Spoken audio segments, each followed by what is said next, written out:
Welcome to Tuesdays at 2 here at Islander Sewing Systems. I'm Janet Prey, and I'm here with Brenda Rogerson.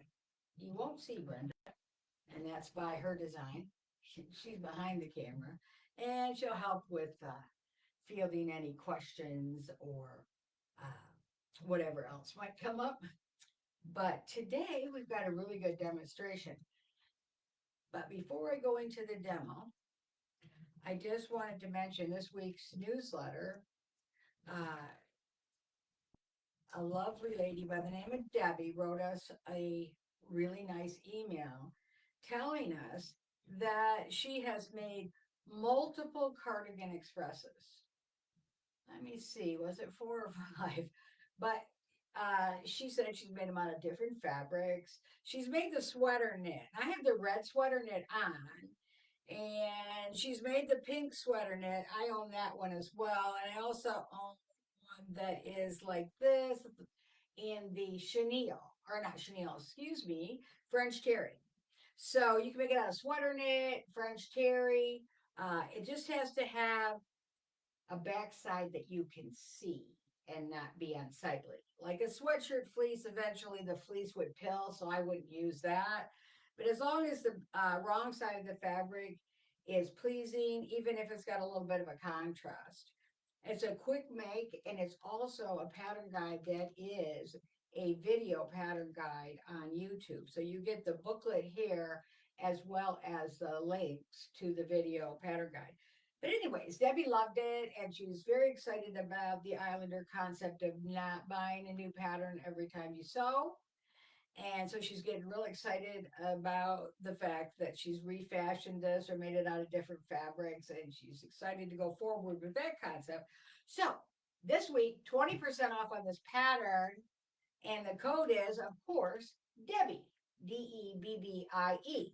And that'll be, so thank Debbie for the 20% off on the Cardigan Express.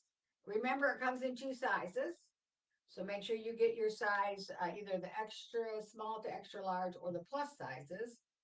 Um, there was another thing I was going to say about it. Two sizes. It'll come to me. Yes, I have. Yeah. And we have a little bit of the pink sweater knit left. Debbie just purchased again. So uh, get in line behind Debbie. But I know we have a little bit of that left. And I guess that's all I have to say about that right now. But anyways, the sale goes through Monday. So use the code Debbie and you can purchase that pattern in either of the sizes or both the sizes. Oh, I know what I was going to say.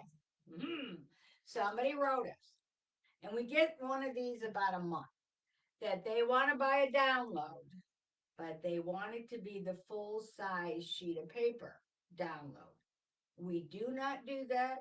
We will not do that.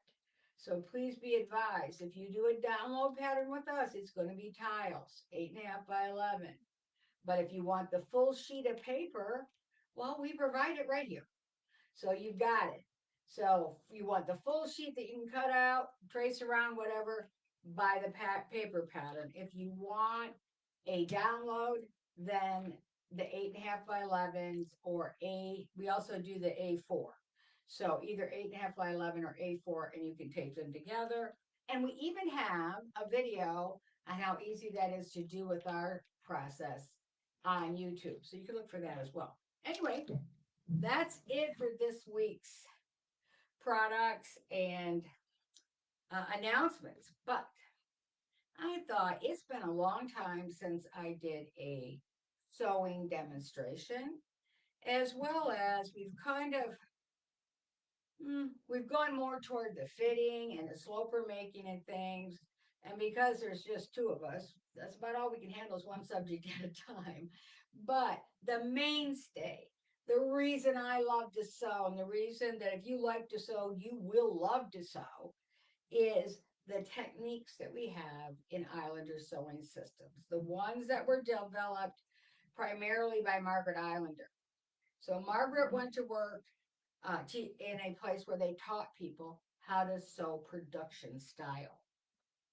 And when she saw as a home sewer how much easier and faster these people were sewing, who were just learning than she had, being an excellent seamstress for 15 years. Then she noticed that their finishing made it look so much more professional.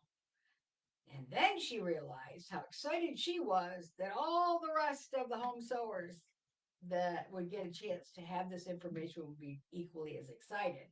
So that's when she set out to start teaching it and putting it into video classes and things. So I'm going to do curves today. And this is going to be no pins or basting.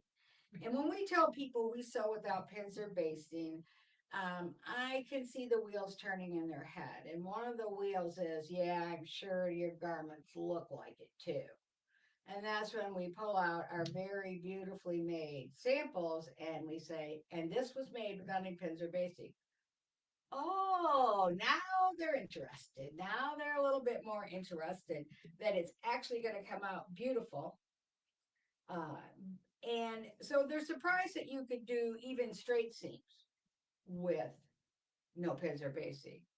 But today we're going to do curves with no pins or basting. And it's all about the same concept. And the concept is the feed dog on a needle, a machine that all of the movement of the fabric is promoted through the feed dog underneath the presser foot. The little teeth looking things are called feed dog, and they're moving the fabric away from you. If you were just to put fabric in the machine, no pins, and just feed it through, when you got done, even if the two pieces were the same length when you started, the bottom piece is going to be significantly shorter. And that's because for every 9 inches that you sew on a bottom feeding machine like this, which is what most home machines are, you're going to lose about 1/4 of an inch on the bottom. So that's why people put all the pins in. But what they still don't know is that that easing is still happening from the bottom. And that's why in some fabrics you might go to take pins out and you turn it over and on the bottom you've got a little pin tuck because that fabric is still moving between those needles, or I'm sorry, between those pins. And if you pull the pins out as you go, then the fabric's going to keep letting go. And again, you're going to have a shorter bottom piece. So keep that in mind that we have to, with only our fingers and thumb, counteract the bottom layer from going through faster than the top. That's all it is, counteracting it. And in a garment factory, when women are sewing production, particularly 50 years ago, they were getting paid sometimes by the piece, but certainly it had to be a high quality standard. So you didn't get paid unless it was a quality standard. But the more you can make, the better your paycheck could be. So this is why, you know how they always say necessity is the mother of invention? Anytime you want to know how to do something very efficiently, find out how they do it in a production factory. And that's the method you'll know if you can possibly reproduce it at home. Okay, so I have two pieces of fabric that we designed specifically for our classes to teach people how to sew around curves. So this is no piece that would ever go in a garment that I can imagine, but it has an outside curve and an inside curve. And we usually have, like in a workshop, have everybody go around and accomplish at least 2 outsides and 2 insides. And if you have my book, which is Islander Sewing Systems, for I don't remember for personal and professional sewing, you have the pattern pieces that I'm using for most of the samples today. So you would actually have this piece in the back of the book. So what we're going to do is we're going to start with the needle down, put the foot down, and I'm going to sew on the outside curve and the inside curve at about 1/4 of an inch. And I'll just mention quickly without going into too much detail, but 1/4 of an inch and a 3/8 inch seam is far more likely to be used in professional garment production than a 5/8. The only time we would use a 5/8 is if we were making like a really nice coat that's going to be lined and we want those wool seams to be pressed open. Or if we're going to put a zipper in, we need a 5/8 inch seam allowance for a zipper. There's just a few cases. The rest of the time, we're going to be using smaller seam allowances, and that also eliminates one step because probably a third of the process of home sewing is sew the collar at 5/8 inch. Now trim the seam allowance down to 1/4 of an inch. Now sew the neckline at a 5/8 inch. Now trim it down to 1/4. We start out at 1/4. We've completely skipped and eliminated that step. So what I'm going to do is I'm going to hold the fabric, thumb under, fingers on top. And when you just slightly tilt the fabric, it's more a little more tricky on a curve, but when you slightly tilt the fabric toward the foot, now the bottom layer cannot go through faster because I've got a hold of it with my finger and my thumb. But that's the only thing, that's the only pin I have is my finger and my thumb together. And then this hand is going to guide it so that we can get around that curve without having to stop. Okay, so, and I have my stitch length at about a 3. And so I'm going to turn my hand. I'm going to twist it this way so that as I sew, I can twist it back. And as I twist it back, I get a very smooth curve and I don't have to stop. Where so many times we think we're going to get around that curve and have that beautiful smooth curve, and sure enough, we can't. We have to stop and pick up the foot and move it. Where in this case, oops, I got a little bit deeper than I wanted to there. And then on an inside curve, it's the same thing, thumb under, fingers on top. But notice that I'm not going to yank this out. I'm going to leave it over here and I'm going to feed it in as the curve that it is. Because when we have a nice, beautiful curve, let's say it is a Peter Pan collar or a collarless neckline, we want that nice, smooth curve to be contiguous without any lumps and bumps. So that is the key to just going right through and not stopping, but just being very gentle and curving right into that curve. Sew it as it was drafted, as it was cut to be. And then you will have this nice continuous curve. And I'm afraid that it's probably a little more difficult to tell uh, on the pastel fabric. But again, I'm twisting my hand back this way. And you might even pull a little bit with your index finger. I know that was always Margaret's favorite, was she would just give that a little twist with that finger. But everybody finds their own way.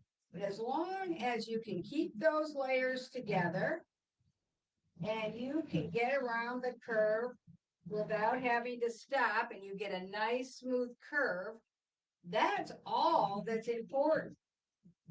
But again, always honor the curve and turn the fabric into the machine. Don't try and straighten the fabric out for the curve. All right. So that is if we were sewing, like I said, those necklines or those collars. Now, my next one is a hem.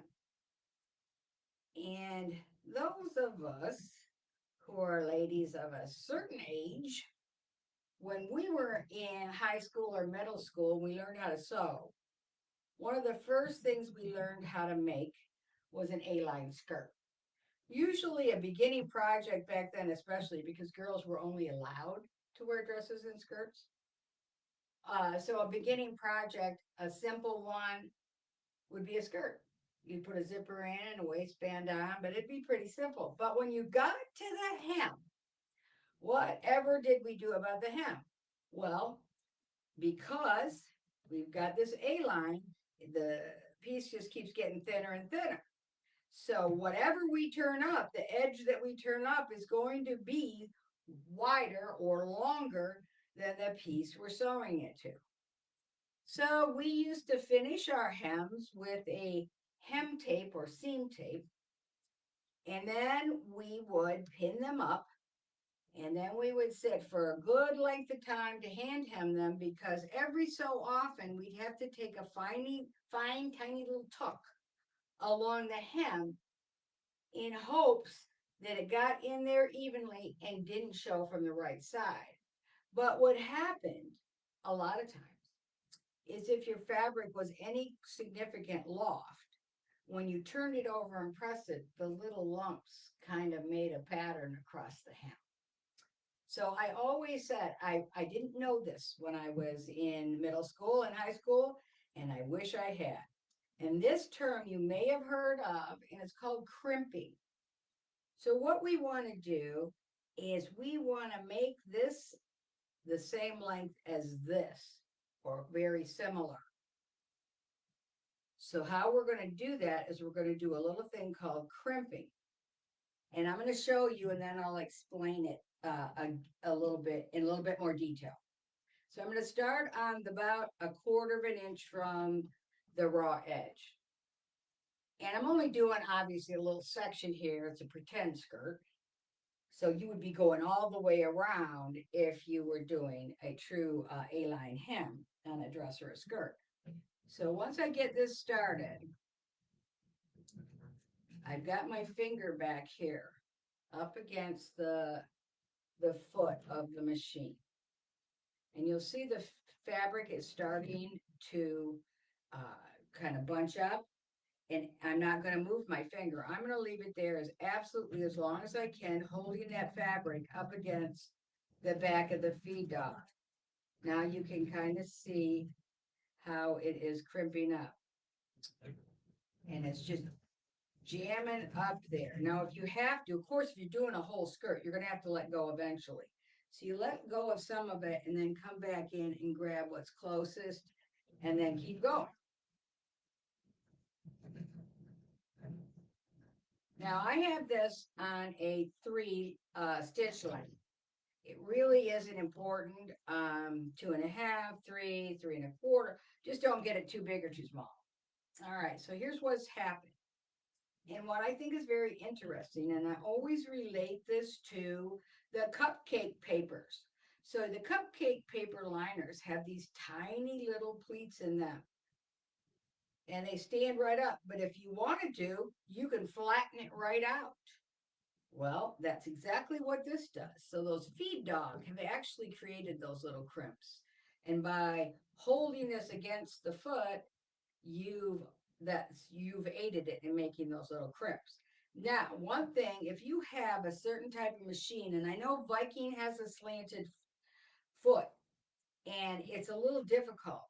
So then I usually grab something like this and cram that fabric up there. So if your finger doesn't fit back there comfortably, or it's starting to get pinched or anything, then use a tool, any tool that works for you. So now you're going to see what we're going to do here. We're going to just, now this is all adjustable. That's the other beauty of this. You don't have to do a math problem to figure out what size to make this. You just let it go until it fits. And there you have. Now, I forgot to tell you that I had already done a hard press on this edge before I crimped it. So that now it just, I don't have to take it to the iron, and now it's going to set right up there. Now I can take it back to the iron and give it another good press. But look how beautiful that hem came out.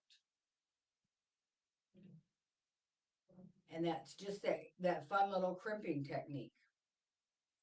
Okay, now I have another crimping technique I want to show you. Well, it's the same technique, but a different item. And that would be a pocket. So on our Islander shirt pattern, that's that like a Tommy Bahama look shirt, resort shirt, we put this pocket on there. So that written, and there's actually photographic directions in that pattern guide for this. But this is how a pocket has put on in a garment factory and the way we teach you. So the first thing we would do is press our hem up. Then we would finish this edge, usually by turning it under a quarter and stitching it down. Okay, so that's how we start our pocket out. And then when the pocket is put on, it's turned under a quarter of an inch. And then this whole edge, when you do your reinforcement, this whole edge is top stitched close to the edge, across, and back down. So that little folded edge with a little bit of raw edge is completely concealed in the pocket and is never seen. And I know that worries some home sewers because we are always looking to make sure that we conceal raw edges and everything. In this case, if you go to the closet and any ready to wear button up shirt, check the pocket. That's the way it was put on. Okay, so no more of this stuff where you fold it back and you stitch it down and then you turn it right side out. And one of the problems you can see that makes those pockets look homemade that are done that way is that somehow there's just like a little lump up in here. And then you try to trim it out and then you create a hollow spot right here. So whether there's a lump or a hollow spot in that corner when you go to sew that pocket down, your tension and your needle are not going to like it. So it's either going to make a big loop or it's going to make a big knot and pull too tight. So this also avoids any of those issues if you recognize those issues. Okay, so now we're just going to crimp this pocket. And again, this is a quarter of an inch, so I'll pretend the edge of this foot's a quarter. I'm going to start at the top and I'm on the right side, and I'm just going to give myself a little guideline of that quarter inch or just under the quarter, uh, even in the area that there's no curve. Now, the trick here is to start crimping before you get to the curve. Remember, it all will flatten out. So go ahead and start crimping right here. Now remember the technique of twisting your wrist. So that's what I'm going to do so that I have to have a nice smooth crimping around here or it's not going to turn nice.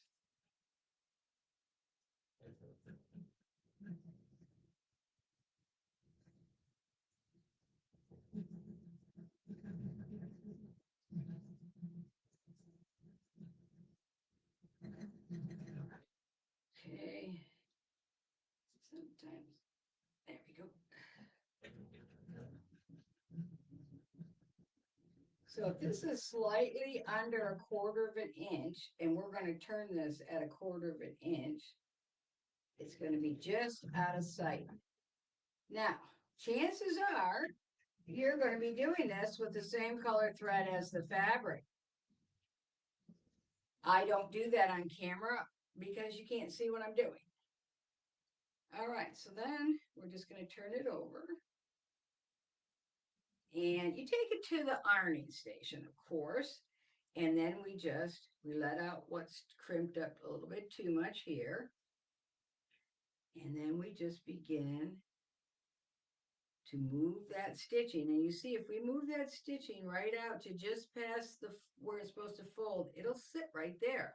And then I'm just going to take my iron and press it, not rub it, press it. So I'm just going to set my iron. But see how it just wants to do that? It just wants to fold in there. And let me see, I have what I did earlier, and this is what happens when you press it. So you have that on that side, and look at that. Now you can set that on the garment, and you know it's going to be nice and smooth to top stitch it on.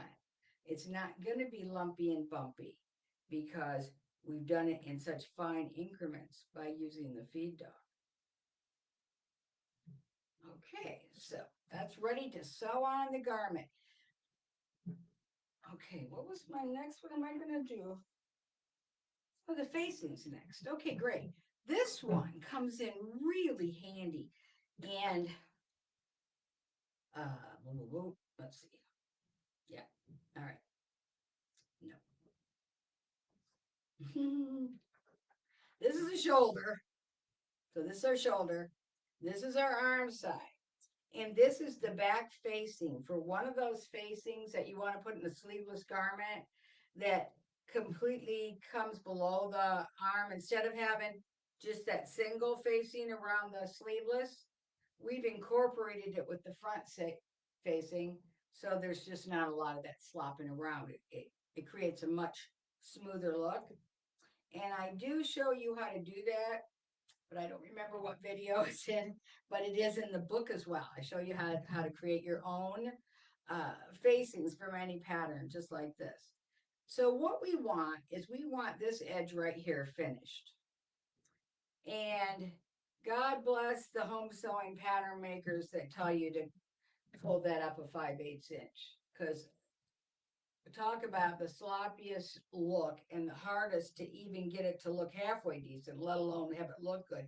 Because you're trying to push up about that much, and you've got an outside curve and an inside curve, and you just have a mess. Or they tell you to put it up a quarter of an inch.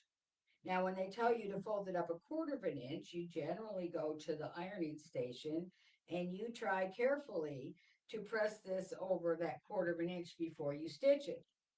Now, like I said, I didn't know these techniques when I was a teenager. And when I did that, I used to burn my fingers because I was very picky about wanting this to be just perfect. So I'd be holding it and then accidentally hit the doggone steam on the iron. But the other thing that happens, particularly in an outside curve like this, is bias. And as you're trying to hold it and get that quarter of an inch and press it so nice, inevitably it stretches out. And then by the time you get it stitched, you've got something that sort of resembles the right shape, but it doesn't lay flat. That's what high-end professional looks. Those are the little details that are added to your sewing when you do island or sewing techniques as opposed to home sewing. Because we know we want this to lay flat and we know exactly how to do it. And we don't have to press it first and we don't have to use any pins. Okay, so I'm going to turn this edge under about a quarter of an inch.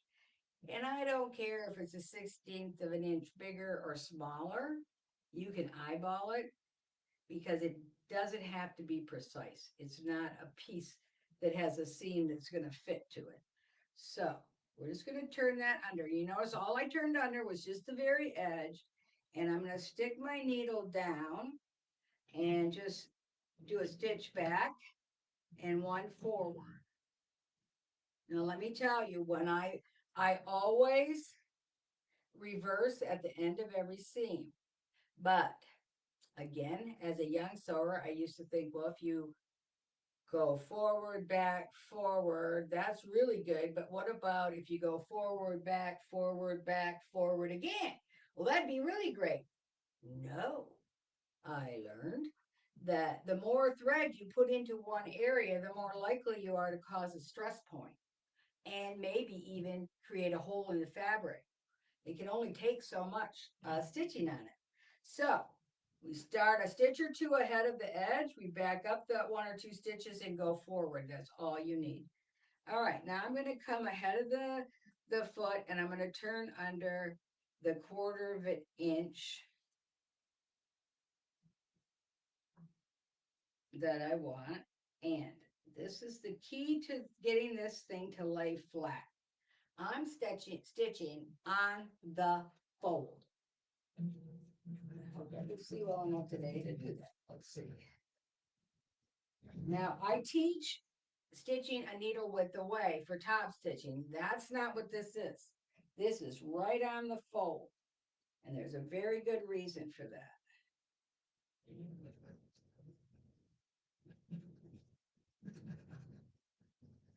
And in the beginning, just take your time. It's still going to be faster than the old method. And eventually you'll get a little faster at it too. Just like with anything. Practice is what makes it gets you to the higher level.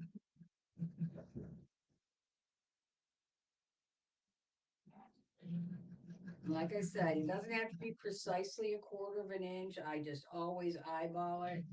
I was taught by Aunt Margaret, you don't need to measure it, so I never did. Okay, so I'm right on the edge of this, and well, I think I'm going to ask White Fang to go ahead and press it for me because you're going to see how flat it's going to lay. Well, you can see here, but wherever I've had to ease it in. Now look at this easing. You know who did that? Not me. The feed dog did that. So all that extra that would be all lumpy and bumpy, can you hit that? Ask White Fang to hit that with the, and we'll see how flat it'll lay. And because that facing, the front is going to go right over the bust line and then down around and then across the back, you don't want any extra lump there because you don't want people to see the facing. The facing is there to keep from seeing the raw edges. So look at this. Look at that. Look how flat that lays. And you'll never see it from the other side, from the right side of the garment. So remember, for this one, you stitch right on the folded edge. All right. Now, I have princess seams. And this is what gave me the idea to do this, is because right now we're doing some princess seam sloper workshops. And um, and of course, Brenda and I, we had to put some together. And then this is the way we do it. And we thought you'd like to see the easiest way to do this. So I have two samples here because I'm going to do it two different ways. Because sometimes it is necessary to do it uh, by crimping. But in this case, I'm going to go first without crimping. So we're just going to line up our seams and of course match our notches. Now this is a 5/8 inch seam allowance. And the only reason it is because it's a sloper. And so we don't know how much we're going to change that. So we always have that 5/8.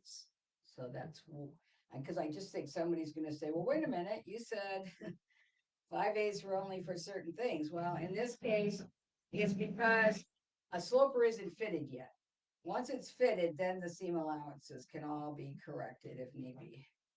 All right, so I'm going to go right down to the first notch, make sure everything's matched. My left hand is what guides the fabric up to the foot.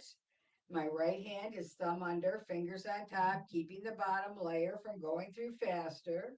This hand does not do this. And you might just want to think about a minute. If you sew like this, you'll be saying hallelujah when you can sit up straight and sew like this. You're going to have less stress in your back, your shoulders, your arm. It's far more comfortable to sit up straight.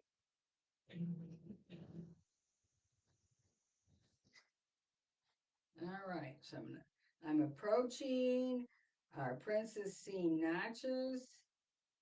I'm going to stop right at the notch.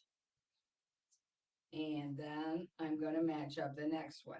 Now, I want you to know, because this is really important, that the widest part is on the bottom. The widest part is on the bottom because the feed dog are going to ease in for us. It's the opposite action as when we hold the fabric and tip it to keep the bottom layer from going through faster.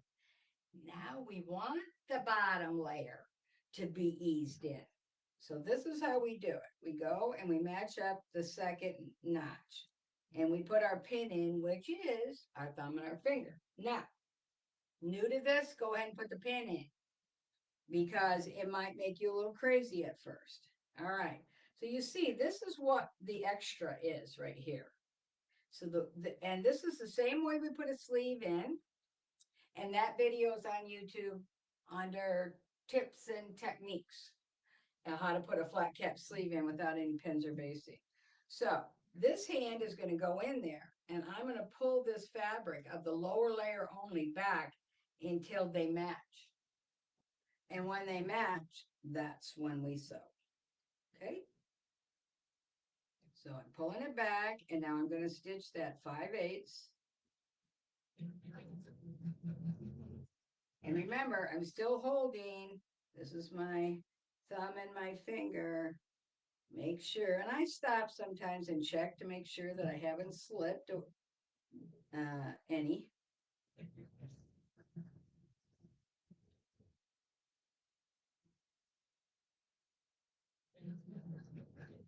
All right, and now we just finished the seam. And again, thumb under, fingers on top. Left hand guides up to the foot, but not past it. Now, here's the top side of our seam.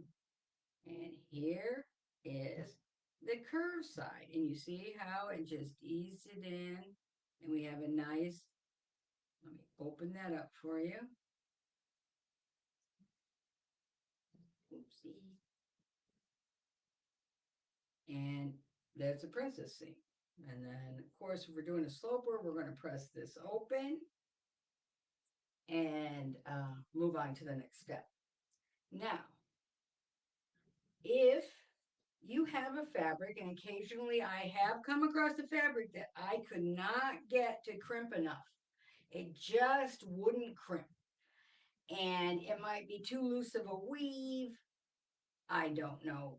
I don't exactly remember, but I do remember having that problem a couple of times. So in that case, you're going to crimp at about 1/4 of an inch. We know this is a 5/8 inch seam allowance, so you can do 1/4 to 3/8 between these notches. And of course, we're going to start before the notch because remember, we want to start our crimping. I'm going to do this at about 3/8. We want to start our crimping ahead of time to make sure that we've got a good crimp when we get there.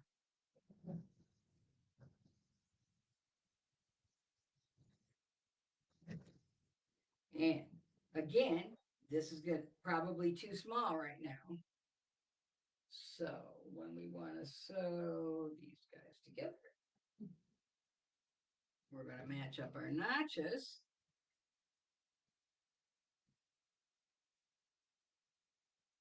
And we're just going to even this out until it's just the way we want it. And I could have got a little more crimping here. I probably should have crimped a little further because I feel like it's a little flat right here. So don't let that happen. Crimp 2-3 inches past.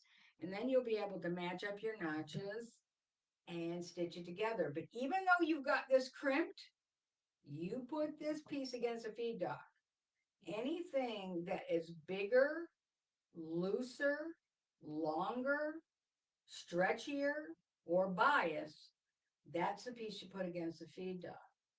And if in the future you're sewing along on a seam and you're grabbing, like so many people I see online, their stiletto, and they're trying to push that top layer through, they're kind of like swimming upstream.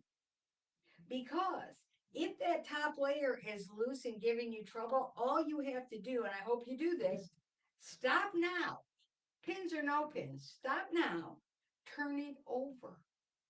Because you've got the looser or the longest or the stretchiest piece on the top. That's why it's doing that.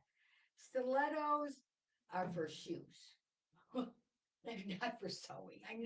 I do use an awl once in a while for different things, but if I had to sit and push every piece through with a stiletto, I think I'd stop sewing. So anyway, knowing what the feed dog are doing is the key to this concept of sewing on curves. And I'm glad you joined us for this demonstration. Okay, let's take some questions.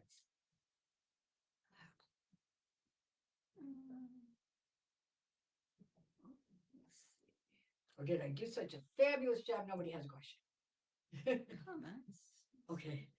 I need a little drink of water.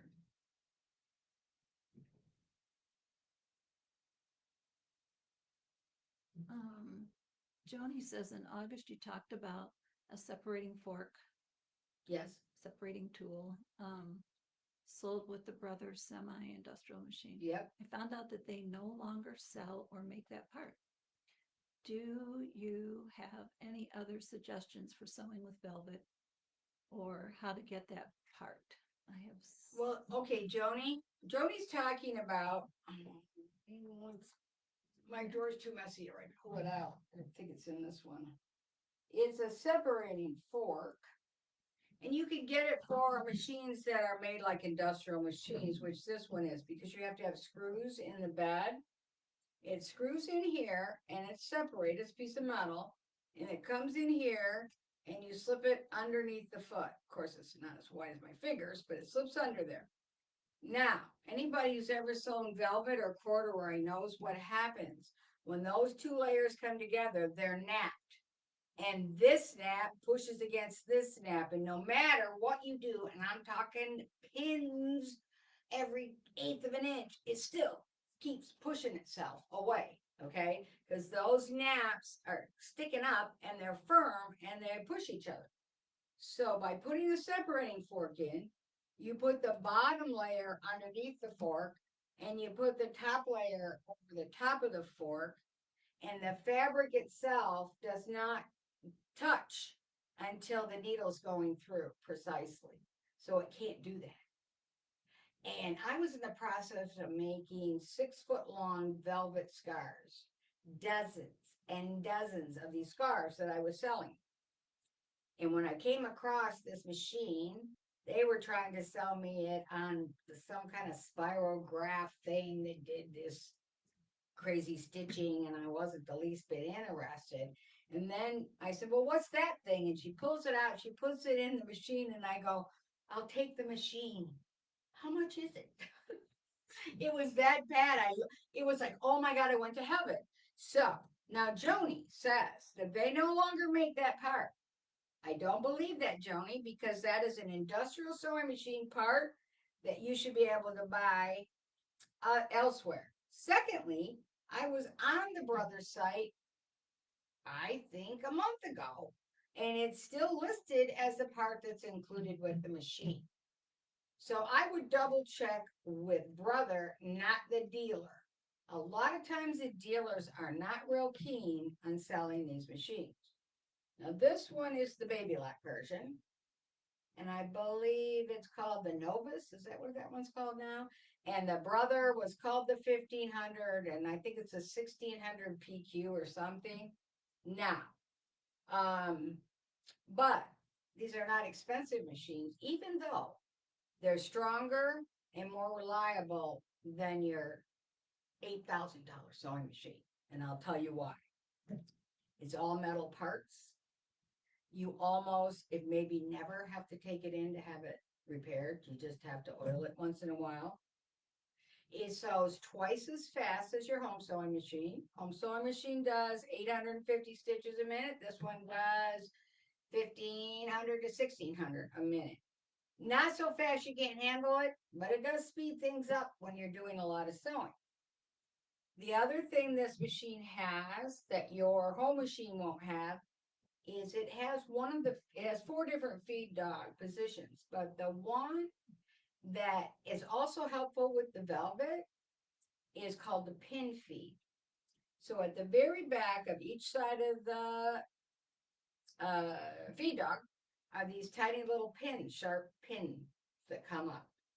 And so when they come up, they kind of poke into the fabric and encourage it. So fabric that doesn't want to go through easily, that really helps. And velvet is one of them. So I love that for that. This machine only does straight stitch. That's it. It does a perfect, beautiful straight stitch. It'll go through really heavy layers of fabric without balking. Um, and the top and the bottom stitching look the same. You don't have like you do with embroidery machines where it kind of goes a little crooked. Okay, back to why they don't aren't too keen on selling these. Well, they're gonna sell you a $10,000 machine. They're probably making 4 grand. And don't quote me on that because I don't know their prices. This machine probably sell it to you for $999, and they're probably making 50 to 100 bucks. So if you were a sewing machine dealer, you wouldn't be as excited to sell one of these either. However, I have owned the fancy machines. I've had them gifted to me. I have purchased them, the top of the line. I finally sold them. $7,500 this machine was, and it sat in a corner and I never used it. I don't like their buttonholes. I sell them zigzag, and it isn't anywhere near the performer this is. So that's why I love this machine. And I don't know how I got started on that, but oh, Joni. Okay, so anyways, I think you can find that foot if you Google industrial machine feet. Go to that sewing machine parts online and Google separating fork. She would also like to know how often you oil. How often you oil? Well, that's just commensurate with how often do you sew. If I'm sewing every day, I'm gonna oil every couple of weeks. If I'm sewing once a month, I'm gonna oil twice a year. It's just how much do you sew? And here's the key. I'll tell you how to know. It'll start to squeak. My serger does the thing. That's when I know that I got to do something with the serger. And the serger only needs like a drop or two of oil, and it is miraculous the difference it makes. But all of a sudden, it's going and I can hear it. It doesn't sound the way I'm used to it sounding. Pam Clark says, a funny thing happened at my sewing machine the other day. I was putting in a sleeve, and all of a sudden I realized I hadn't even thought that I was sewing without any pins. Putting in a sleeve was always the trickiest thing for me, and now I just put the pieces together, bigger on the bottom, and just fly around the armhole. Whoa! Pam, I am so proud of you and me. This is great. I just love it. I love it. Now, I hope you all heard that, but Pam was saying that all of a sudden she realized she was sewing without pins, and she just wasn't even giving it a second thought anymore, and she was putting a sleeve in. And she's, geez, this is, now I know. And now she keeps in mind the bigger piece goes against the feed dog. And well, she wrote me an email yesterday. She's having so much fun. She stopped a friend who's a weaver, and she's trying to help her too get a sloper or a good fit on something to make her beautiful woven fabrics out of. But Pam is one excited sewer. We're glad to have you on board, Pam.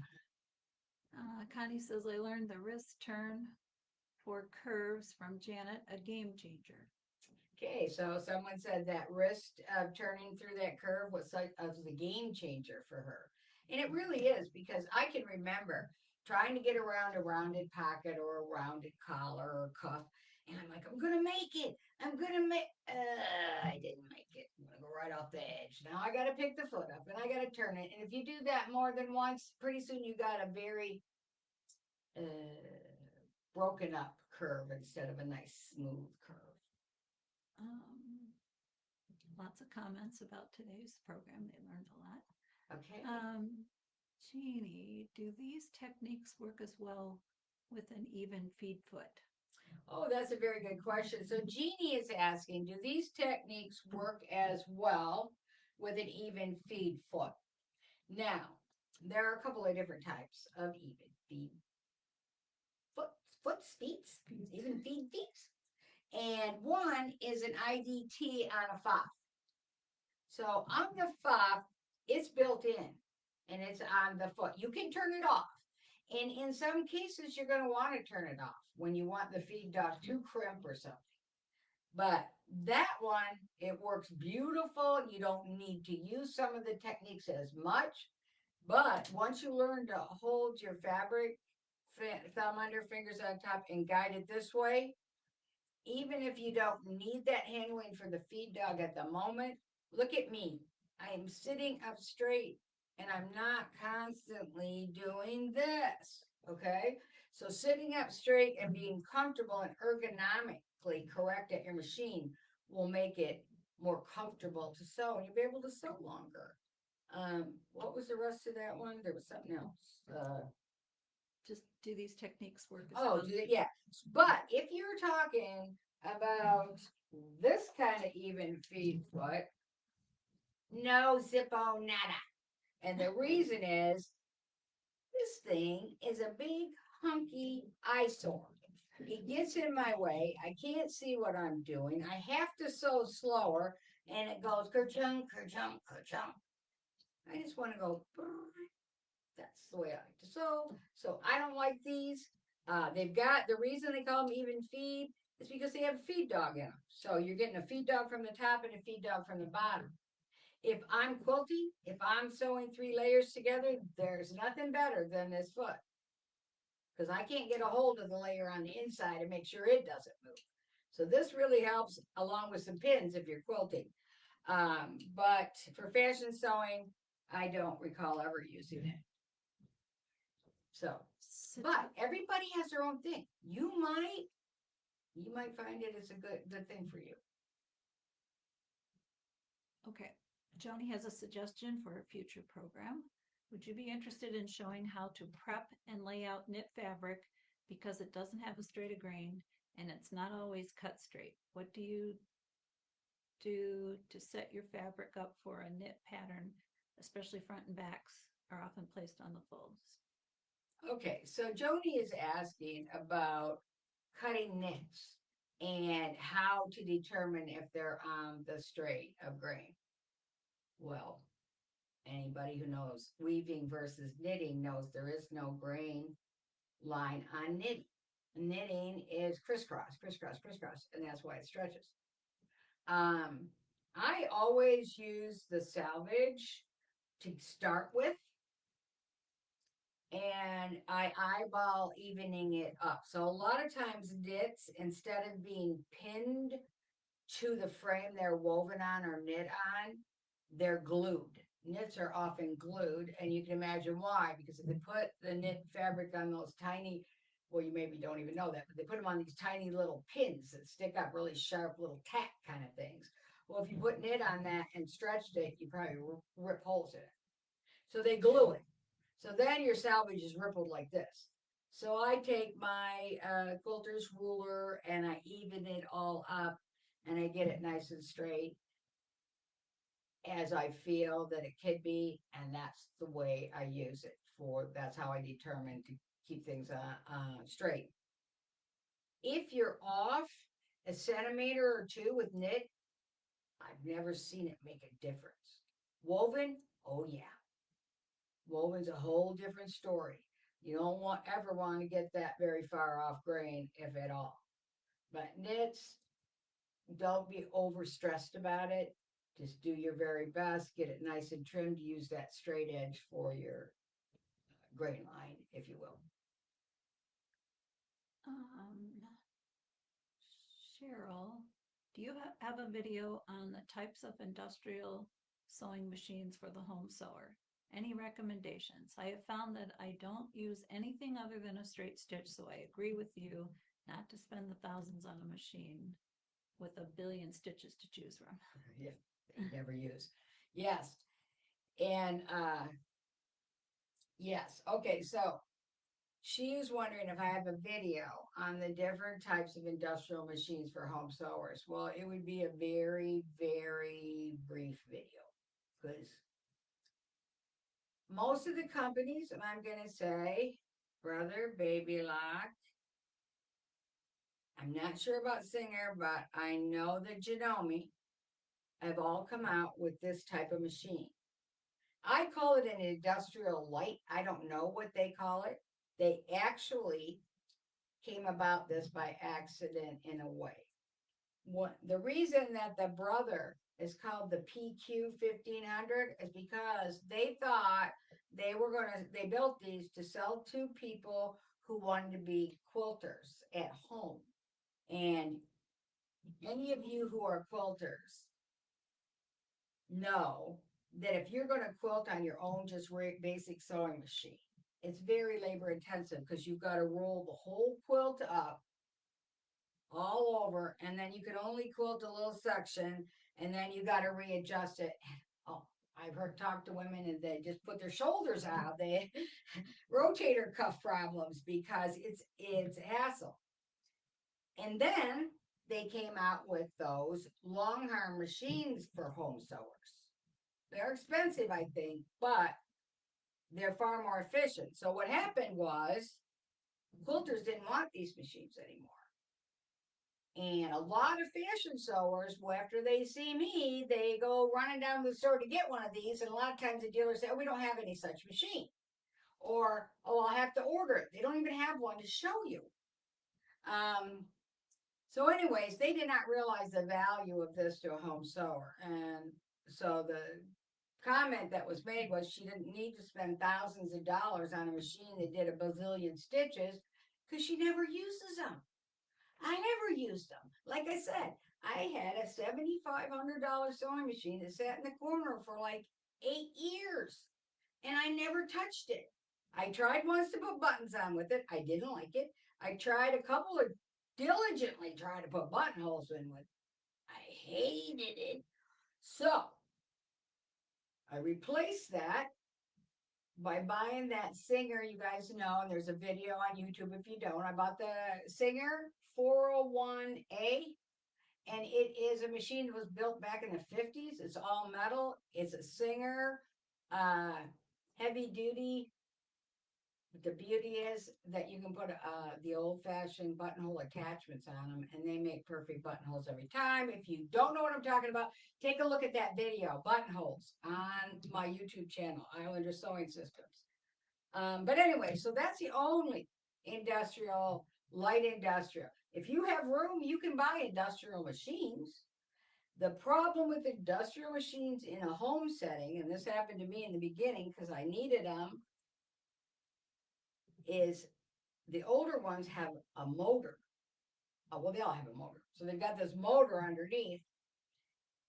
And I used to be, this is what would happen. I'd plug in my industrial sewing machine and I'm in my basement, in my house, and it would go, and all the lights would come down. They get warmed up and all the lights come back on. So it takes a lot of power too. So if you had one of those, and let's say another industrial machine, which might be a hammer or something, I wouldn't get industrial unless you have a real good reason for it. I had an industrial serger for years and I was in love with it. It did everything I needed for production work.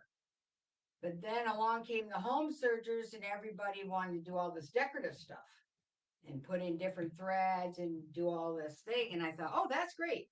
Well, no, can't do that on an industrial machine because industrial machines are not made to do 100 things mediocre. They're made to do one thing excellently.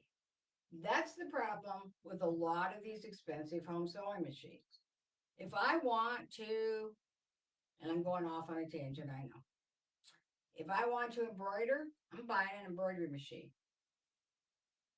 If I want to sew, I'm buying a sewing machine. I never used any of the decorative stitches and the cute little duckies and all of that stuff. I got excited when I was young too. I thought this is the greatest thing. So excited. I came home, I did little tests, little stitch outs and everything, and I never used them again. So it's a very expensive jolt of enthusiasm. But maybe, who was it that made that comment? Cheryl? Cheryl? Cheryl? Cheryl? Yeah. Cheryl, take Cheryl's advice. Take that several $1,000s and put it into fabric, put it into patterns, put it into, things that you can wear as opposed to sitting in the corner. Okay, what else do we have, Brenda? She says, thank you. That was great information. You're welcome. And Julia also commented, Juki makes. Yes, that's right. Juki does make a good one too. Yep. I looked at the Janome. It's black, so it kind of drew my attention. And we sat down a couple years ago at American Sewing Guild. It had a bigger bobbin. It took several, I don't remember how many more yards of thread, but there was something missing. Something that it didn't have. It was the feed. Was it the feed? Yeah, I'm not quite sure, but I would, if I was going to get one, I'd compare because they're all going to end up about the same price. Ooh, but I do have one excellent tip. Those quilters bought these machines and then they realized they didn't want a home quilt. Guess what they did with these machines? They put them on Craigslist, they put them on Facebook, they put them on eBay. Brenda bought one. What did you pay, Brenda? 500. She paid just right around 500 or just under, like 499 or something. They never wear out. Everything with it. It does have a plastic housing, but everything else is all metal parts. So when you buy a machine that's all metal parts, it's an investment of a lifetime. It's not going to break down. It's not. You get electronic machines, as you know, with all the digitizing and everything, or all those plastic parts that are in almost all of those $10,000 machines. Pieces break all the time. And I had one where I did some embroidery and I had one of those units and you stuck it on there. And I'll tell you what, every time I took that off and put it aside, there's a little wheel on the inside of that thing that made it move around. That little spoke on that little wheel would break off every time. And it cost me a fortune to get it fixed. And I said, why did that happen? Well, you have to always lay it horizontal. And I was storing it vertical. Okay, I stored it horizontal. Next time I got it out, one of those things were broken off again. So plastic parts are not for me. All right. If anybody else has a last minute question or comment, please do so. But we're going to get ready to sign off here. And again, don't forget that the Cardigan Express is on sale this week through Monday the 10th. And there's 3 versions.